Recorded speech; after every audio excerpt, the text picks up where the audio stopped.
आज योगासन की 7वीं क्लास में हम आपके लिए लाए हैं 3 अलग अलग तरह के योगासन। तो आइए जानें किस आसन से आज की शुरुआत होगी। आज जिस आसन से हम 7वें दिन की शुरुआत करेंगे वो है कपालभाति।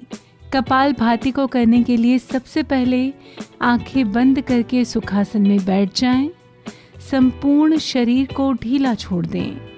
अब दोनों नॉस्ट्रिल यानी कि नथुनों से सांस लें, जिससे पेट फूल जाए और पेट की पेशियों को बल के साथ सिकोड़ते हुए सांस छोड़ दें। ध्यान रहे सांस छोड़ते वक्त आपका पेट अंदर की तरफ होना चाहिए। सांस खींचने में किसी भी तरह के बल का इस्तेमाल ना करें। सांसों की ये क्रिया धौंकनी के समान चलनी चाहिए। इस क्रिया को तेजी से कई बार दोहराएं। ये क्रिया करते समय पेट फूलना और सिकुड़ना चाहिए। शुरुआती दौर में इसे 30 बार करें और धीरे धीरे इसे 100-200 तक करें और कई लोग तो इसे 500-500 बार भी कर लेते हैं। तो आप धीरे धीरे अभ्यास के साथ इसकी गिनती बढ़ाते चले जाएं। अभ्यास करने के बाद वापस अपनी पूर्व अवस्था में आ जाएं। तो ये था कपालभाति प्राणायाम। कपालभाति लगभग हर बीमारी को किसी न किसी तरह से रोकता है। कपालभाति को नियमित रूप से करने पर वजन घटता है, मोटापा दूर होता है, त्वचा में निखार आता है। बालों के लिए भी ये काफ़ी अच्छा माना जाता है। साथ ही साथ अस्थमा के रोगियों के लिए ये आसन रामबाण है। इसके नियमित अभ्यास से अस्थमा पर बहुत हद तक कंट्रोल किया जा सकता है। साथ ही साथ पेट और फेफड़ों से जुड़ी कई तरह की समस्याओं को ये आसन दूर करता है। आइए आते हैं आज के दूसरे आसन की तरफ। आज का दूसरा आसन है हलासन। हलासन करने के लिए सबसे पहले पीठ के बल लेट जाएं और हाथों को जांघों के निकट टिका लें। अब आप धीरे धीरे अपने पाँव को पहले 30 डिग्री पर, फिर 60 डिग्री पर और उसके बाद 90 डिग्री पर मोड़ लें। ऐसा करते वक्त आपको अपने पैरों की उंगलियों को जमीन से स्पर्श करवाना है। अब योग मुद्रा हलासन का रूप ले चुका है। कुछ देर इस अवस्था में रहने के बाद अब धीरे धीरे सांस लें, धीरे धीरे सांस छोड़ें। जहाँ तक संभव हो सके इस आसन को धारण करें। उसके बाद वापस धीरे धीरे अपनी मूल अवस्था में आ जाएं।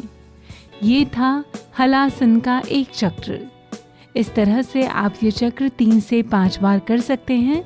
बात करते हैं अब हलासन से होने वाले फायदों के बारे में। हलासन से पेट की चर्बी कम होती है, बाल झड़ने की समस्या खत्म होती है, थायराइड, डायबिटीज, बवासीर, गले की बीमारी, सिर दर्द आदि में यह आसन काफ़ी ज़्यादा लाभप्रद माना जाता है। रोज़ाना यह आसन करने से चेहरे पर निखार भी आता है। ये था आज का दूसरा आसन। आइए बढ़ते हैं आज के तीसरे आसन की तरफ, जिसे हम त्रिकोण आसन कहते हैं। त्रिकोण आसन करने के लिए सबसे पहले सीधे खड़े हो जाएं। अपने पैरों के बीच सुविधाजनक दूरी बना लें। दोनों हाथों को एक सीध में ऊपर उठाएं। अब एक हाथ से झुकते हुए पैर के पंजे को छुएं और दूसरे हाथ को ऊपर की ओर बिल्कुल सीधा रखें। यही क्रिया दोहराते हुए दूसरे हाथ से भी आपको करनी है। इस बीच ध्यान रखें कि आपका शरीर किनारे की तरफ से मुड़ा हुआ ना हो, शरीर आगे या पीछे की ओर झुका भी ना हो, नितंब तथा वक्ष पूरी तरह से खुले हों। गहरी सांसें लेते रहें। बाहर जाती हुई प्रत्येक श्वास के साथ शरीर को विश्राम दें। ध्यान रहे जब भी आप श्वास लें ऊपर की ओर उठें, अपने हाथों को नीचे की तरफ लाएं और पैरों को सीधा करें। ये प्रक्रिया अब आपको दूसरी तरफ से भी दोहरानी है। तो ये था त्रिकोण आसन। आइए जानते हैं त्रिकोण आसन से हमें किस किस तरह के फायदे होते हैं। त्रिकोण आसन मोटापे से परेशान लोगों के लिए सबसे सरल और उपयोगी आसन माना जाता है। इस आसन के नियमित अभ्यास से पेट, कमर, जांघ और नितंब पर जमी अतिरिक्त चर्बी खत्म हो जाती है। तो ये था त्रिकोणासन और उसके लाभ। उम्मीद करते हैं आज बताए गए तीनों आसन आपको बेहद पसंद आए होंगे। अगर इनमें से किसी भी प्राणायाम या आसन के बारे में आप विस्तार से जानना चाहते हैं, उसके और भी ज़्यादा लाभों के बारे में आप जानना चाहते हैं, तो आप बोल्ड स्काई पर पहले बनाई गई इन वीडियो को देख सकते हैं और आसानी से इनके बारे में जानकारी हासिल कर सकते हैं। उम्मीद करते हैं आज की क्लास आपको बेहद पसंद आई होगी। कल फिर मिलेंगे योगासन की 8वीं क्लास में कुछ नए योगासन के साथ।